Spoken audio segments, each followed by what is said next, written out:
গত RCB versus Delhi ম্যাচে ভাই বিরাট কোহলি একটা বিশাল রেকর্ড গড়েছে ভাই। সে হচ্ছে 9,000 রানের মাইলস্টোনে পৌঁছে গেছে।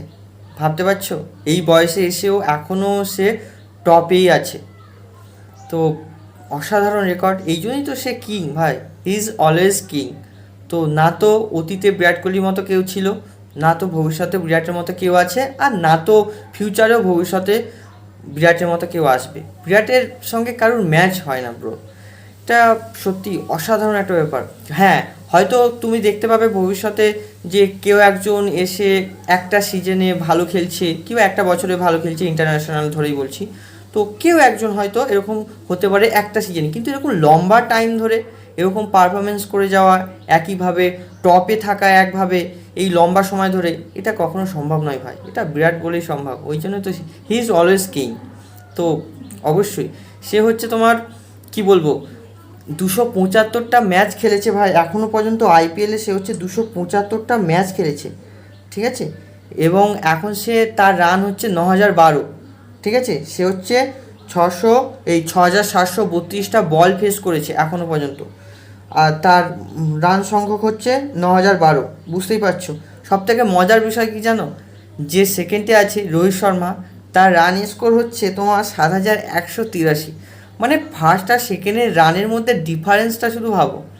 ওয়াও, মানে কতটা ডিফারেন্স, এটা শুধু একবার ভেবে দেখো। তো এমনি এমনি কি সে আর কিং? কারণ তো অবশ্যই আছে না। তো এটাই কারণ। তো এখন এই সিজনে সে এখনও পর্যন্ত 8টা ম্যাচ খেলেছে, 339 রান করে নিয়েছে ভাই। তার এভারেজ হচ্ছে 56.50। স্ট্রাইক রেট দেখো 159.15। তার মানে ভাবতে পারছো যে এখনও পর্যন্ত সে একইভাবে খেলে চলেছে। এবং কি বলবো, আমি তো বলবো যে সে নিজেকে যত দিন যাচ্ছে আরও বেটার করে চলেছে, আরও আরও নিজেকে উন্নতি করে চলেছে। মানে অদ্ভুত ব্যাপার। মানে ইয়াং ছেলেরা বিরাটের কাছে পাত্তাই পাবে না সেই দিক থেকে দেখলে। সব থেকে বড় কথা দেখো, বিরাট মানে একটা সময় থেকে যখন খেলছে, যেই সময় থেকে, তখনকার ক্রিকেট স্টাইল, তখনকার ভাবনা চিন্তা অন্যরকম। সেভাবে আবার যখন নিউ জেনারেশানে পা দিয়েছে, সেখানকার ভাবনা চিন্তা, সেখানকার যে খেলার যে টেকনিক, সেখানেও অন্যরকম। তো নিজেকে কিভাবে মোটিভাই করেছে, কিভাবে মানিয়ে নিয়েছে, সেটা শুধু একবার ভেবে দেখো। ওহ, অসাধারণ ভাই, অসাধারণ। মানে বলার ভাষা নেই। He is always king.